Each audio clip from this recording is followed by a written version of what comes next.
Yayo, peoples, it's your girl, Ose, and another reaction video.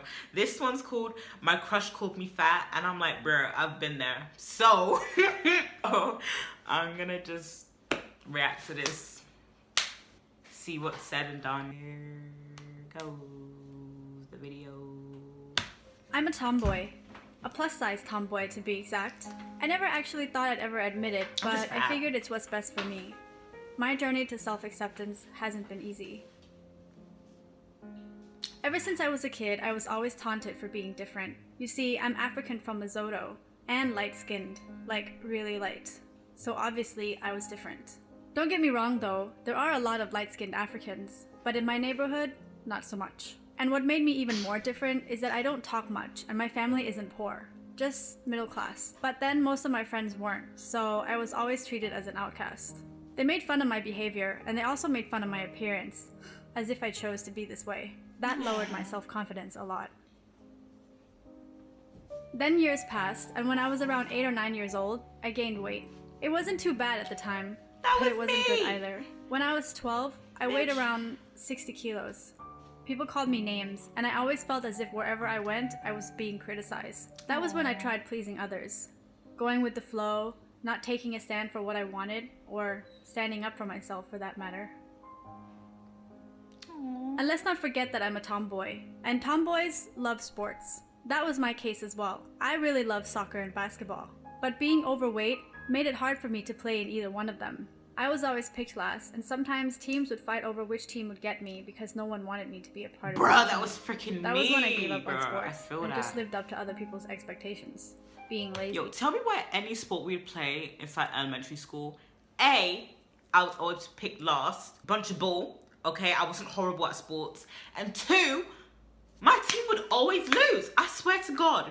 I swear on my life, on my soul. Take it to hell. Take it to straight to Satan, right? On my soul, we will always lose.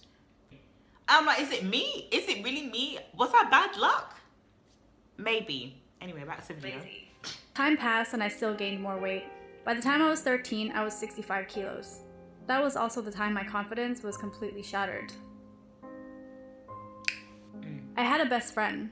Well, I had a lot of best friends at the time, but he was more special to me than the rest. Why? Because I had a crush on him. Wait, no. I loved him, but I guess my love wasn't enough for him though. One day he and I were chatting over the phone, and we got into a really deep conversation. Yo, okay. Let me just say something. In elementary school, I'd see like posts on like, I don't know, like Instagram or something, like, when you text your crush this, and they say that. I'm like, how did people even get their crush's phone numbers in the first place? I honestly didn't understand that concept for a very long time. Because, I don't know, how do you even get that? Okay, whatever. That ended with me revealing my feelings towards him. That was one of the biggest mistakes I ever made. I feel that. Yeah, I love soon enough you. things Ew, got really bitch. bad between us. He started calling me names, saying things like, "You'll never be loved. You're just an ugly fat girl. No one could possibly love you," amongst so many more. I thought he was right because I'd never had a boyfriend, ever. Then things got worse. He started to hurt me, not just verbally, but also physically. Oh shit. He made me hate myself. I hated myself so much that I gave up on everything. My dreams, my health, my life in general. I didn't know what to do with myself. I felt so obsolete compared to everyone else. At around the end of the year when I was 14, I did a lot of self-introspection, and I realized that I wasn't living anymore. I let go of everything, singing, rapping, drawing, poetry. Everything I loved doing seemed like a blur. When I was 15, I decided to cut him out of my life for good. I was tired, physically and emotionally and mentally. I finally accepted that he never loved me back. And although it took me a while to get over him, I did it, and I was so happy.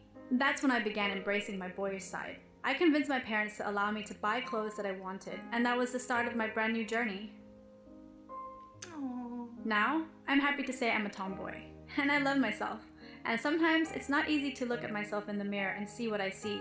But I know that I'm making incredible progress compared to how I was before. I'm finally She confident plays enough to walk into a sports room now. with my Good for head held you. high. And I play soccer often now too. My life is all mine now. As it should be. Life can throw toxic people our way, and sometimes we tend to give in to the burns. But we need to understand that through anything we face, being confident about ourselves will help us anytime we fall. Knowing our strengths and embracing them will make our journeys less of a burden and more of an adventure. I wish I knew that in the past.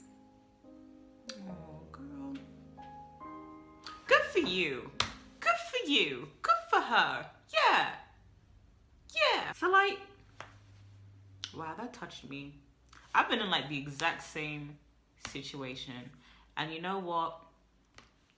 This is just how you learn how to love yourself enough to cut bad people out of your life, to cut the toxic people out of your life. That's really all it is. It's just loving yourself enough to do those things for yourself. And they may make you feel like a bad person for it. You know, everyone will see you the way they want to see you. People see what they want to see. But really, you gotta just love yourself enough to just snip it out. Snip, snip. Cut a bitch out. Bye. And it is hard, especially when they've been in your life for so long. But like, you really, it's just, they gotta go. On that note, I gotta go. Bye.